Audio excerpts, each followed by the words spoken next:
Halo adik-adik, bertemu dengan saya Ajar di channel Ajar in Edu, di mana channel yang akan membahas materi ataupun bahasan lainnya yang berkaitan dengan pembelajaran ataupun di luar dari pembelajaran matematika.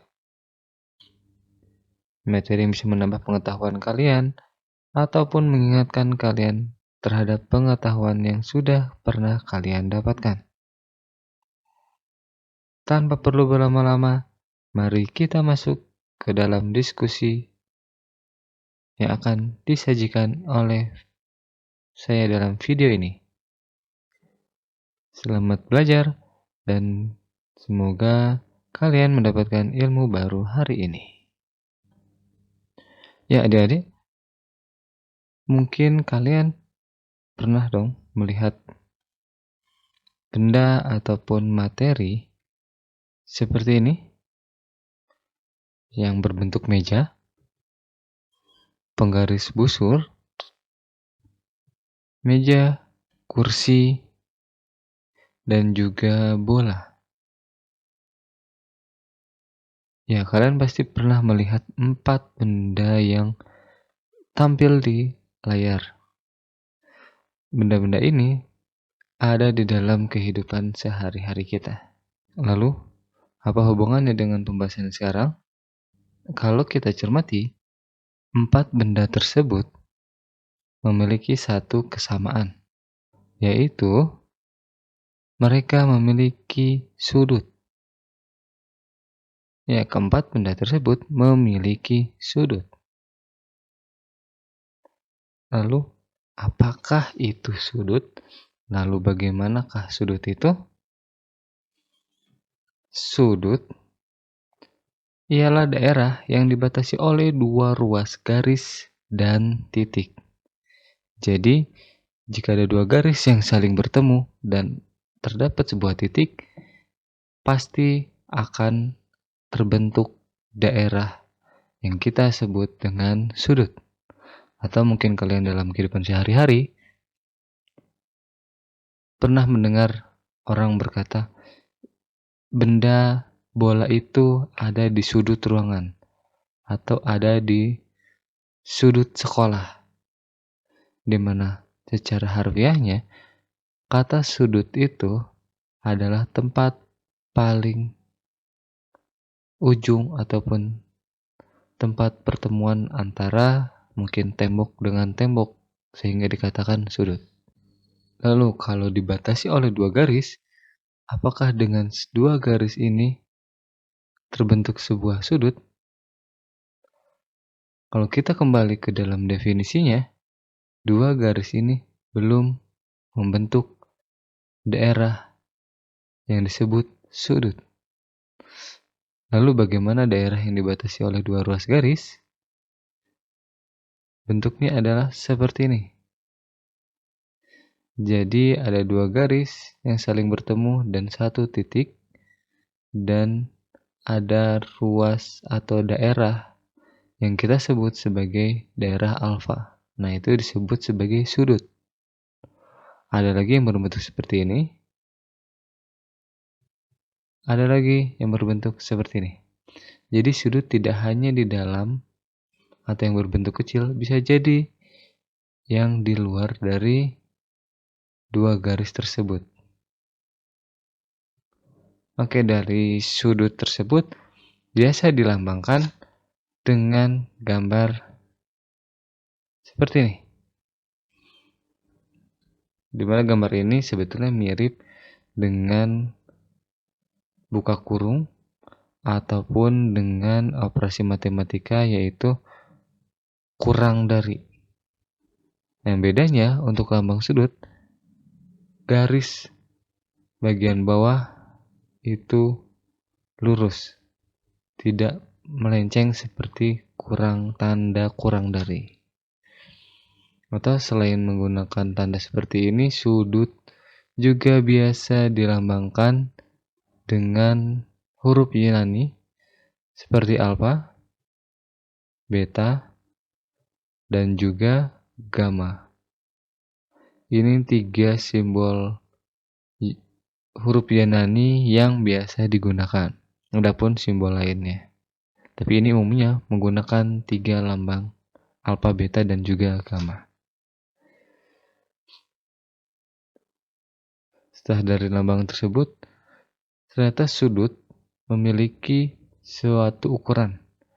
Ukuran dari sudut ada 2. Yang pertama derajat, yang kedua ialah radian. Kita bahas dulu yang pertama, derajat. Derajat disimbolkan dengan tanda lingkaran bulat kecil di pojok kanan atas. Atau kalau kita tulis contohnya seperti ini. Ada 15 derajat, 30 derajat, 45 derajat. Jadi posisi derajat ada di bagian atas, tidak di bagian tengah akhir dari angkanya, tapi juga tidak di bagian bawah. Tapi yang tepat itu adalah di bagian atas dan kanan akhir dari angka ataupun huruf. Sekarang yang radian. Radian disimbolkan dengan RAD atau rad. Kalau ditulis secara contoh, yaitu 1/2 pi radian. Nah, ada muncul simbol pi, nanti kita bahas di selanjutnya. Jadi penulisan untuk radian 1/2 pi radian, 1 pi radian. Lalu apakah simbol pi ini berhubungan dengan materi lingkaran? Yang mungkin kalian tahu bahwa pi di dalam lingkaran bernilai 3,14. Kita simpan dulu pertanyaannya. Kita lanjut lagi. Derajat, kalau kita hubungkan dengan lingkaran, hubungannya adalah satu putaran penuh, di mana satu putaran penuh lingkaran berjumlah 360 derajat.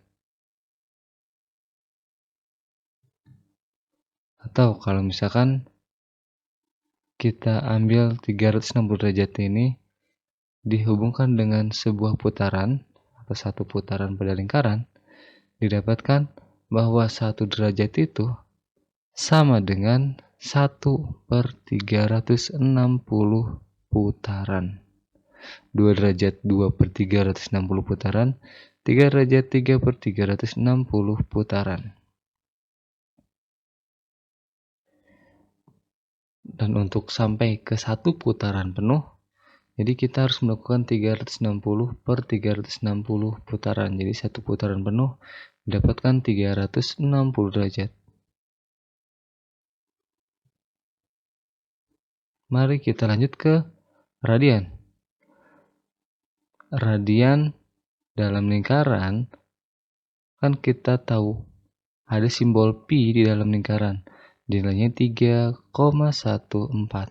Nah, di dalam ukuran sudut, radian tidak menggunakan angka 3,14. Yang digunakan adalah 180 derajat.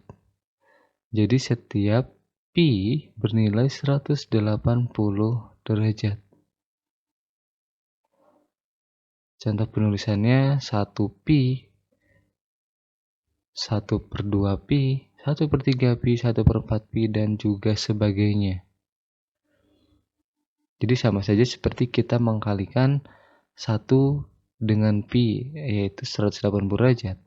Jadi 1 pi itu adalah 180 derajat. Kalau 1/2 pi, kita kalikan 1/2 kali 180 derajat, didapatkan 90 derajat. Nah, sekarang muncul pertanyaan, apakah derajat dan juga radian bisa dilakukan konversi, baik itu dari derajat ke radian ataupun radian ke derajat? Dan tentu untuk melakukan konversi derajat ke radian dan sebaliknya itu bisa dilakukan. Ya, bisa dilakukan. antara konversi derajat ke radian. Lalu timbul pertanyaan, bagaimana kita konversikan derajat dan juga radiannya, baik derajat ke radian ataupun radian ke derajatnya. Untuk melakukan konversi atau perubahan derajat ke radian, kita ambil contoh, saya punya 30 derajat, lalu akan dibuat ke radian. Langkahnya adalah kita kalikan dengan pi per 180 derajat. Kalau kita hitung dengan operasi matematika dasar biasa, didapatkan adalah 1/6 pi radian.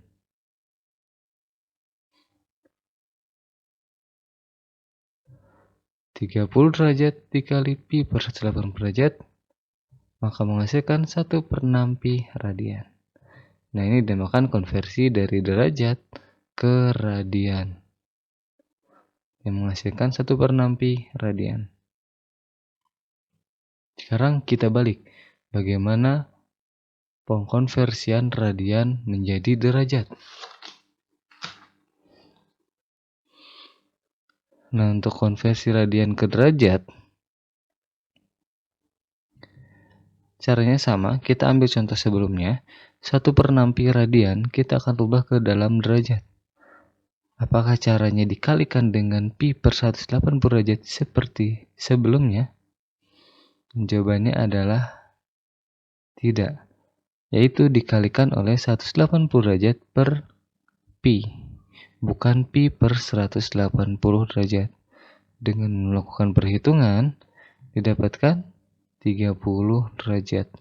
Jadi 1/6 pi radian dikali 180 derajat per pi sama dengan 30 derajat. Jadi itu adalah untuk mengkonversi dari radian ke derajat. Dari 1/6 pi radian diolah mendapatkan 30 derajat. Jadi 30 derajat nilainya akan sama dengan 1/6 pi radian. Begitu juga sebaliknya.